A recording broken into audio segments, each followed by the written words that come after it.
তো নিয়ে আসলাম রান্নার ভিডিও।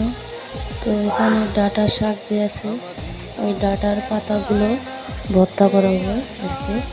তো এখানে কাঁচামরিচ, রসুন আর পেঁয়াজ দিয়েছি। তো আগে সিদ্ধ করে নিয়েছি, তারপর দেখুন এটা একটু হালকা একটু তেল দিয়ে ভেজে তারপর ভর্তা করা হবে। তো আপনারা কে কে খেয়েছেন বলবেন।